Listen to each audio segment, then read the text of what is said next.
Hi, BD. I'm Meredith Heyman. This is Industry Insights. Thanks so much for joining me. Well, dock workers are back to work at ports across the East and Gulf Coast. They went on strike on Tuesday for the first time in almost 50 years over wages and work automation.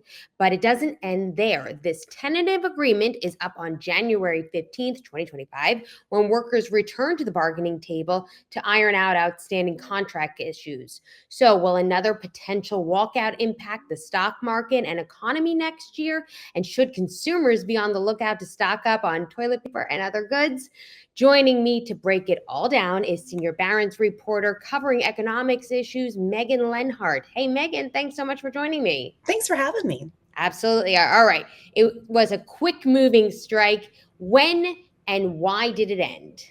This was an interesting strike. I mean, we had such dire predictions that this was going to be very much like the auto worker strike that we saw last year. But, this was short-lived. It was, a roughly 3-day strike. And it feels like, there was a lot of forces behind the scenes trying to make sure that this was very contained. It was good for everyone. It's good for longshoremen. It's good for the union. It's good for everyday Americans. And of course, the collective that was, bargaining with the union.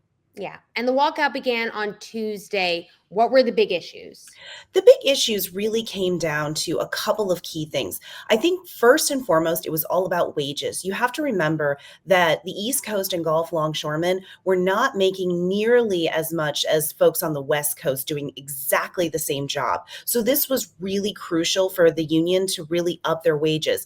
The tentative agreement does actually provide this. So the union has negotiated somewhere in the neighborhood of 62% wage increases, which brings, current wages that were about $39 an hour to about $63 an hour. And this actually puts them a little bit over the top of West Coast longshoremen. So this is going to be an interesting issue to suss out, not only at the bargaining table in January, but potentially for the West Coast longshoremen when their contract elapses. Absolutely. And the other big issue, which dock workers argued was even more important than the wages, was this being against work automation. Can you talk to that, Megan? I was interested to see that this was such a big issue that the union was really pushing. It was almost like they were trying to walk back a bit because there is automation at some East Coast ports already. So the cat is out of the bag in respects to this. Now, obviously, there are ports around the world where they are almost fully automated at this point, and that is a reduction in jobs. So I think that the union was attempting to talk a tough talk here in an attempt to make sure that the jobs remained in the U.S. and remained fairly stable for union members, but I suspect that there's going to be some give and take at the negotiation table. Absolutely. And now, if a strike does resume in January, if these issues aren't all ironed out, what could the potential effect be on the U.S. GDP? It's interesting because the macroeconomic effects of this particular strike were always thought to be potentially minimal, actually, especially when it comes to issues like inflation and even the availability of goods that were being imported into the US. So when it comes to a January potentially resumption of this strike, we've actually got even more time to repair. I think in this case, some of the more dire aspects of this particular strike, had it lasted a month, 6 weeks, 2 months, would have been on that holiday retail industry and a lot of the imports, especially for small businesses that could have been impacted.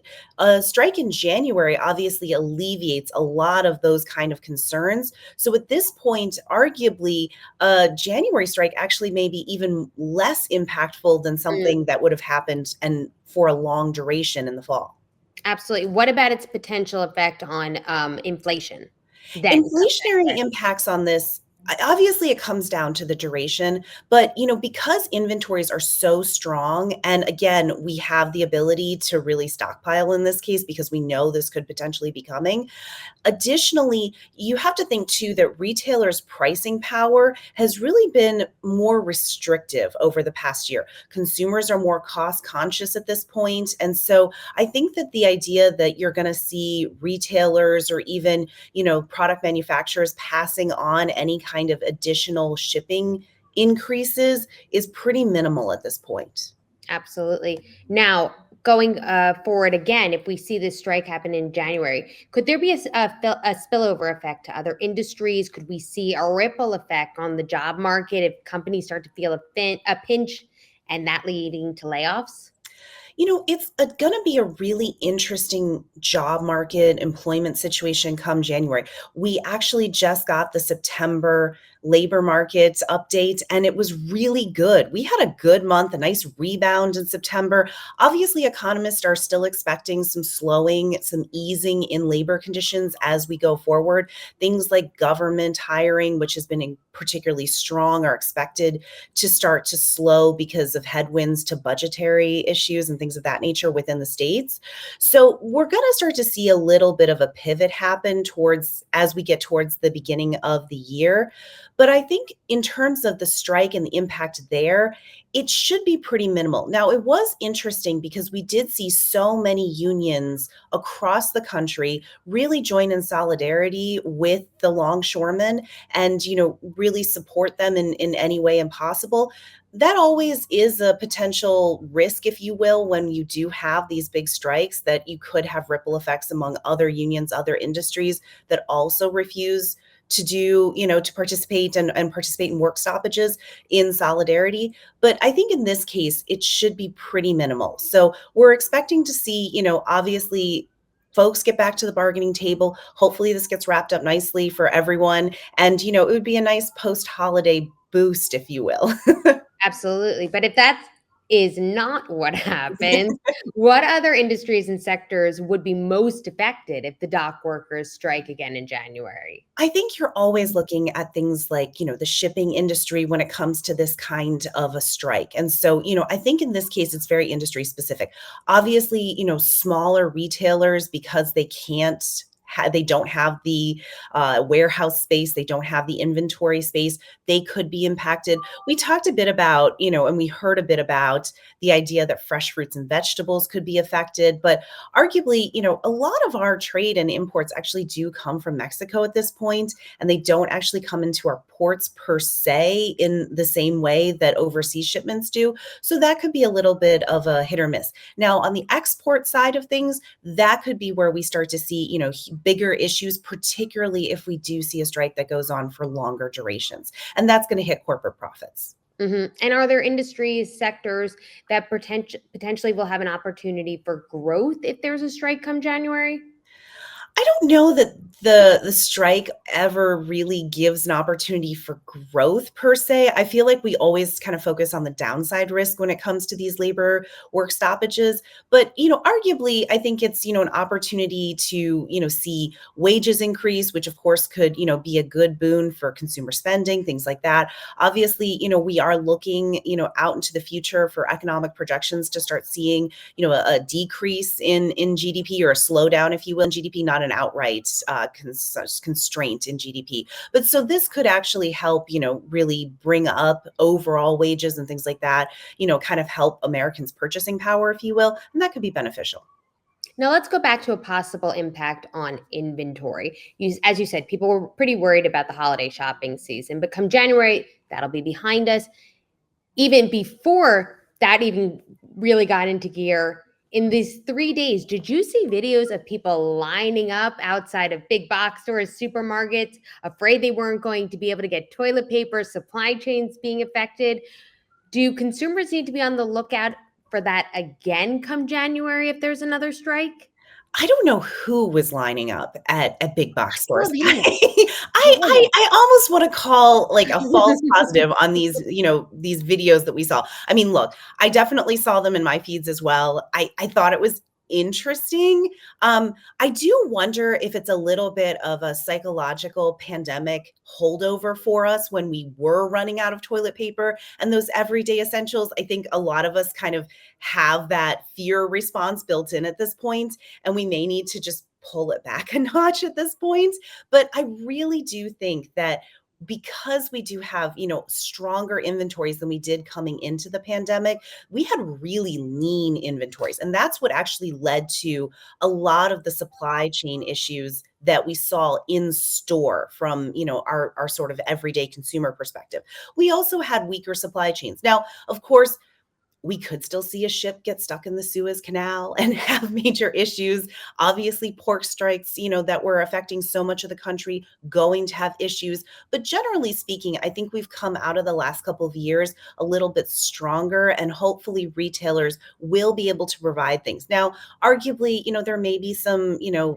there may be less availability of choice if we again have a very long duration. And a 3-day strike is definitely not an opportunity to start sitting there and running out to your local store, unless of course there are weather events or natural disasters in addition to this. Obviously that would compound the situation. Yeah. And now, come January, if there's a strike, what would the implications be for investors in the markets? It's interesting. We didn't see too many fears from investors this time around. I mean, obviously, I think, this was something that folks were monitoring. But we also had huge geopolitical swings this past week. And I think that that was actually driving much more of the market jitters than the strike was. It certainly was weighing on investors. It's something to consider, something to monitor. But again, these labor shortages, or excuse me, these labor stoppages, work stoppages, have been occurring throughout the past year. I think, in particular, we've sort of seen an increase in this. And I do wonder if investors are starting to normalize these kind of big labor strikes and say, look past them in order to say, okay, what's next? What really is the impact? We're getting a little bit better about that, I think. Absolutely. January 15th is a little bit more than 3 months away. How do you ultimately see this playing out when the workers come back to the bargaining table? I ultimately see this playing out where the union's going to get its wage increases. I think there's going to be some back and forth on issues like automation. It will be interesting to see if the union does return to the picket lines. Obviously, there's been a lot of tough talk from union leadership. I think that they're really willing and able to go out, and they've shown that they're willing and able to go out and get the things that they need for their membership. So I think that they're coming in with a pretty strong position, and hopefully everyone will be able to negotiate something that is, a 6-year deal for them, and that we don't have to get anyone else involved. You have to keep in mind, though, too, that at this point we may have an administration change. We're going to sit there and start to see, that kind of play into effect. We saw that the Biden administration wasn't really willing to pull the trigger in, shutting this kind of work stoppage down. That could change if, we see Trump take office, for example, and, go into effect in January. Absolutely. All right, Megan. Well, we'll be watching. Thanks so much for joining me. This is Industry Insights. I'm Meredith Heyman. Thanks for watching IBD. We'll see you next time.